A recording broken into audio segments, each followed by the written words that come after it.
आज 24 अगस्त 2020 और खबरें हम डिस्कस कर रहे हैं 22 और 23 तारीख की, दोनों की मिला के। कोई खास खबरें नहीं हैं, परंतु फिर भी लेटेस्ट कुछ इंफॉर्मेशन जो है वो देखते हैं कौन कौन सी है हमारे पास। Mister Rajiv Kumar, former finance secretary, उन्हें इलेक्शन कमिश्नर अपॉइंट किया गया है। आपको मैंने 2 दिन पहले बताया था, मिस्टर अशोक लवासा जो कि हमारे इलेक्शन कमिश्नर थे, उनको एशियन डेवलपमेंट बैंक का वाइस प्रेसिडेंट अपॉइंट किया गया है। तो उनकी जगह के ऊपर अभी मिस्टर राजीव कुमार जो कि पहले फाइनेंस सेक्रेटरी थे, अब उनको इलेक्शन कमिश्नर अपॉइंट किया गया है। और आपको ये भी पता होगा कि हमारे इलेक्शन कमीशन में 3 इलेक्शन कमिश्नर होते हैं। एक चीफ इलेक्शन कमिश्नर होता है और 2 अदर इलेक्शन कमिश्नर होते हैं। तीनों की पावर बराबर होती है, उनमें से कोई सीनियर जूनियर नहीं होता, तीनों की पावर बराबर होती है। जो सीनियर मोस्ट है उसे चीफ इलेक्शन कमिश्नर कह देते हैं। तो एट प्रेजेंट मिस्टर समील अरोड़ा हमारे चीफ इलेक्शन कमिश्नर हैं और सुशील चंद्रा जी वो एक सेकेंड इलेक्शन कमिश्नर है। अब तीसरे मिस्टर राजीव कुमार वो हो जाएंगे। और आपको ये भी पता होना चाहिए, कुछ जो चीज़ें पता होनी चाहिए अब आपको यहाँ पे, दैट इज इलेक्शन कमिश्नर जो है हमारे वो सुनील अरोड़ा जी हैं। और टेन्योर ऑफ इलेक्शन कमिश्नर कितनी होती है, दैट इज 6 ईयर्स, या 6 साल या 65 साल की age, whichever is earlier. ये एक कॉन्स्टिट्यूशनल पोस्ट है, जैसा कि आपको पता होना चाहिए। It's a constitutional post. और उनका जो रिमूवल का प्रोसीजर है that is the same as the removal of a supreme court जज। तो इनको टाइम से पहले नहीं हटाया जा सकता।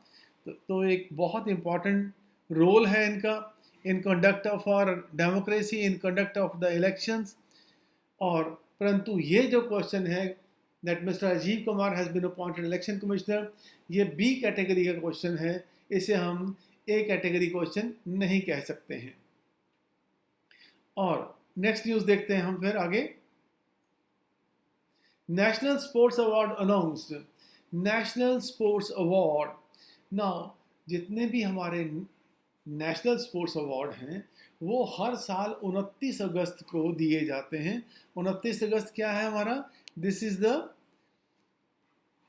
Birthday of Shri Dhyanchand. ध्यानचंद जो कि हॉकी विज़र्ड कहा जाता है उन्हें। और 29 अगस्त को हम अपना नेशनल स्पोर्ट्स डे भी मनाते हैं। सो उस दिन हमारे प्रेसिडेंट इन अवार्ड्स को फॉर्मली जो है डिलीवर करते हैं। परंतु इस बार ये ऑफलाइन फंक्शन नहीं होगा, दैट मीन्स वहाँ पे खुद नहीं जाना पड़ेगा, ये ऑनलाइन जो है ये डिलीवरी होगी। अब ये देखते हैं कि कैसे होगी। और इसकी जो सिलेक्शन की गई है, that selection has been made by former जज of supreme court, that is Mukundakam Sharma ji. उन्होंने चीफ जो जस्टिस थे सुप्रीम कोर्ट के, उन्होंने ये अवार्ड्स अनाउंस किए हैं। नाउ इसमें हम देखते हैं कि जो राजीव नेक्स्ट न्यूज़ देखते हैं, नेशनल स्पोर्ट्स अवार्ड्स। हर साल 29 अगस्त क्या है हमारा, नेशनल स्पोर्ट्स डे। एंड ये क्यों मनाया जाता है, this is the birthday of hockey player, legendary hockey player Dhyan Chand. उनके बर्थडे को हम नेशनल स्पोर्ट्स डे के फॉर्म में मनाते हैं। और इसी दिन हमारे जो नेशनल अवार्ड है वो दिए जाते हैं। जो नेशनल अवार्ड की लिस्ट है that has been declared by former जज ऑफ सुप्रीम कोर्ट, और उनका नाम क्या है, मुकंदकम शर्मा जी। मुकंदकम शर्मा जी ने ये लिस्ट अनाउंस की है। और 2020 के जो अवार्ड हैं वो इस प्रकार हैं। This is the photograph of Shri Dhyan Chand, जिनके नाम के ऊपर अवार्ड भी दिए जाते हैं और नेशनल स्पोर्ट्स डे इनके बर्थडे के ऊपर मनाया जाता है। राजीव गांधी खेल रत्न अवार्ड, ना इस बार ये अवार्ड 5 लोगों को दिया गया है। 5 persons have been given this particular award, or this award is given for performance in the field of sports for a period of 4 years. Basically performance in the international international arena में जिन्होंने बहुत अच्छी performance की हो, उसके लिए ये award दिया जाता है। और इस अवार्ड की जो अमाउंट है दैट इज 7.5 लाख, 7.5 लाख का अवार्ड है। और former prime minister of India Shri Rajiv Gandhi के नाम पे ये अवार्ड दिया जाता है। तो इसके ऊपर एग्जाम में क्वेश्चन आ जाता है, इस चीज़ को याद रखिएगा, क्योंकि ये जो नाम है राजीव गांधी खेल रत्न वाले, ये थोड़े कम नाम होते हैं, तो यहाँ से एग्ज़ाम में क्वेश्चन आ जाता है। और ख़ास तौर से मैं कहूँगा ये रानी रामपाल वाला क्वेश्चन, ये विनेश फोगट वाला, मानिक बत्रा, तो इनके ऊपर तो क्वेश्चन क्रिकेट वाले जो हैं प्लेयर्स बहुत ज़्यादा हो गए हैं, तो वहाँ पे हो सकता है कम आए। पहले तो वैसे लगता है मुझे पाँचों याद कर लेने चाहिए, नहीं तो ये 3 तो बहुत पक्के हैं, यहाँ से क्वेश्चन एग्जाम में आएगा ही आएगा।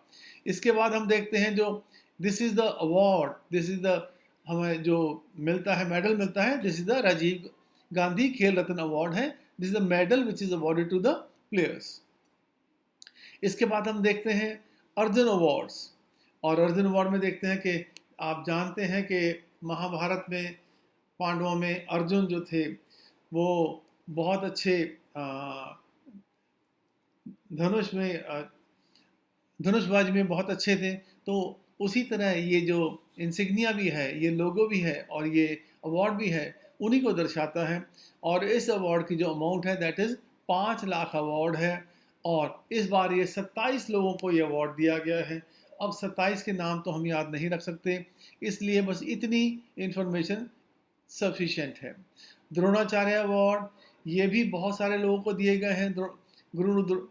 गुरु द्रोणाचार्य के बारे में भी आप जानते होंगे, ये पांडव और कौरव के जो थे गुरु थे। तो ये अवार्ड की जो अमाउंट है ये भी 5 लाख रुपया है, और बहुत सारे लोगों को दिया गया है, इसलिए इसका नाम भी हम याद नहीं रख सकते। ये गुरु द्रोणाचार्य अवार्ड है। ये बहुत सारे लोगों को दिया गया है, इतने नाम हम याद नहीं रख सकते। ध्यानचंद अवार्ड, ध्यानचंद अवार्ड जो है ये लाइफ टाइम कॉन्ट्रीब्यूशन के लिए अवार्ड दिया जाता है, and this year it is given to 15 person. तो ये भी नाम याद रखना मुश्किल है। 5 लाख का अवार्ड है, और ये ट्रॉफी है जो दी जाती है ध्यानचंद की, he is holding the stick in his hand. तो ये ट्रॉफी दी जाती है इन अवार्डीज़ को। ये नाम है सबके। मुझे नहीं लगता कि यहाँ से क्वेश्चन आएगा। क्वेश्चन सिर्फ इतना आ सकता है कि ध्यानचंद अवार्ड किस चीज़ के लिए दिया जाता है, that is life time achievement के लिए, और award of amount is 5 lakh रुपया। तेनजिंग नोर्गे नेशनल अवार्ड, ये भी बहुत सारे लोगों को दिया गया है, इसलिए ये भी नाम याद रखने मुश्किल हैं। दिस इज़ द ये ट्रॉफी है जो कि दी जाती है।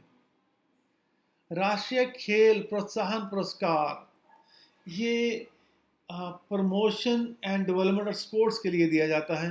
तो लक्ष्य institute and army sports institute उनको दिया गया है। तो इतने चीज़ें तो यहाँ से क्वेश्चन नहीं आएगा। ये ट्रॉफ़ी इम्पॉर्टेंट है, मौलाना अबुल कलाम आज़ाद माका ट्रॉफ़ी। तो इस बार ये पंजाब यूनिवर्सिटी को मिली है। तो नॉर्थ जोन में कोई एग्ज़ाम होगा तो वहाँ पे तो डेफिनेटली ये क्वेश्चन आ सकता है। बाकी जो चीज़ें हैं वहाँ पे उनको याद रखने की ज़रूरत नहीं है। वंस अगेन मैं कहूँगा this is category B question, B category question है। और बी कैटेगरी भी किसमें, खेल रत्न वाले में, वहाँ से क्वेश्चन आएगा ही आएगा। बाकी अवार्ड इतने इम्पॉर्टेंट नहीं हैं। फ्रांसिस्को पास्कल विजय ओबामा असू, ये इक्वेटोरियल गिनी एक छोटा सा अफ्रीका में देश है। कैटेगरी सी क्वेश्चन है, यहाँ से क्वेश्चन नहीं आएगा। You can this the photograph, और आप देख रहे हैं कि यहाँ पे छोटा सा देश है, ये इस देश के प्राइम मिनिस्टर इलेक्ट हुए हैं। So we can forget about this question. खबर देखते हैं। गूगल ने एक नई ऐप लॉन्च की है, कॉर्मो, और this is to provide entry level job to 1000 of young professionals. बहुत सारे लोग जिनकी पेंडेमिक में नौकरी चली गई है, उनको अपनी नौकरी ढूंढने में आसानी हो जाएगी कॉर्मो से। और इसमें होगा क्या, आप अपना बेसिक प्रोफाइल, अपना डाटा इसमें भर सकते हैं। वो डाटा जो है कंपनी के साथ शेयर कर दिया जाएगा। इससे आपको नौकरी मिलने में आसानी हो जाएगी।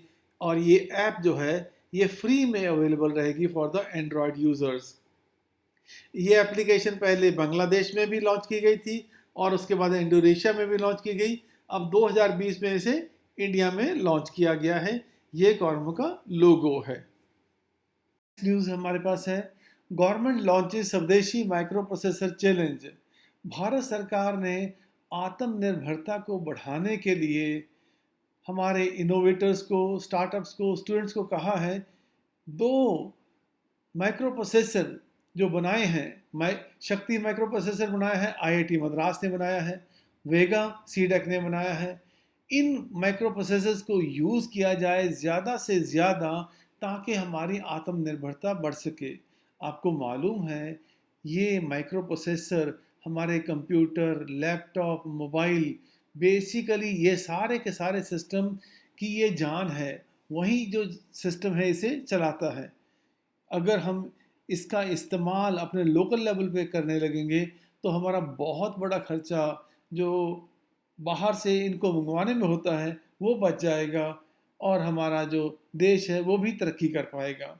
और जैसा मैंने बताया, शक्ति जो है आईआईटी मद्रास ने बनाया है और जो वेगा है ये बनाया है सीडेक ने बनाया है।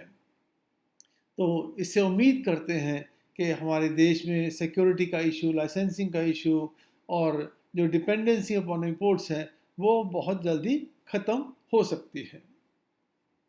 इसके बाद वहाँ पर वंस अगेन क्वेश्चन जो है सी कैटेगरी का है, ए बी कैटेगरी क्वेश्चन नहीं है। कैलिफोर्निया में आग जो लगी है, वंस अगेन ये भी कोई बहुत इंपॉर्टेंट क्वेश्चन नहीं है। कैलिफोर्निया के इलाके में जंगलों में बहुत बड़ी आग लग गई है और उसको आग को बुझाने में बहुत सारे जो फायर टेंडर हैं वो लगे हुए हैं, but it is not controllable at the present. But that is the news. आज के लिए बस इतना ही। जैसा मैंने अभी बताया आपको, सिर्फ जो न्यूज़ इम्पॉर्टेंट हैं उनको याद रखेंगे, बाकी न्यूज़ एग्ज़ाम में नहीं आती हैं। और आपके लिए वो क्वेश्चन भी लेके आया हूँ जो आपको मैं कहता हूँ हमेशा कि आप बच के रहिएगा इनसे, क्योंकि ये क्वेश्चन एग्ज़ाम में ऐसे नहीं आते हैं। जिस तरह के क्वेश्चन आपको करवा रहे हैं उस तरह के क्वेश्चन को याद रखना आसान भी है और मुमकिन भी है। ऐसे क्वेश्चन कभी एग्ज़ाम में नहीं आएंगे। जिस तरह के क्वेश्चन आप देखते हैं ये बहुत ही, ये स्नूकर चैम्पियनशिप वाला क्वेश्चन ये कभी एग्ज़ाम में आ सकता है, ये वाला क्वेश्चन एग्ज़ाम में नहीं हो सकता, अधिक ये भी क्वेश्चन एग्ज़ाम में नहीं हो सकता। ये क्वेश्चन हमने डिस्कस किया है, बी कैटेगरी क्वेश्चन है, सी कैटेगरी क्वेश्चन है, बी भी नहीं है, ये इसके भी चांसेस कोई नहीं है। USIPS में अवार्ड किसे दिया गया है, ये भी बहुत स्टूपिड काइंड ऑफ क्वेश्चन है। वो वन अरेंज मैरिज, ये क्वेश्चन एग्ज़ाम में नहीं आते हैं। ऐसे क्वेश्चन बहुत हल्के क्वेश्चन हैं, ये तो बहुत स्टूपिड क्वेश्चन है। ऐसे ही बहुत सारे यहाँ भी दिए हैं। ठीक है, मैं आपको कहूँगा कि ऐसे क्वेश्चनों से बच के रहिएगा, और क्योंकि गार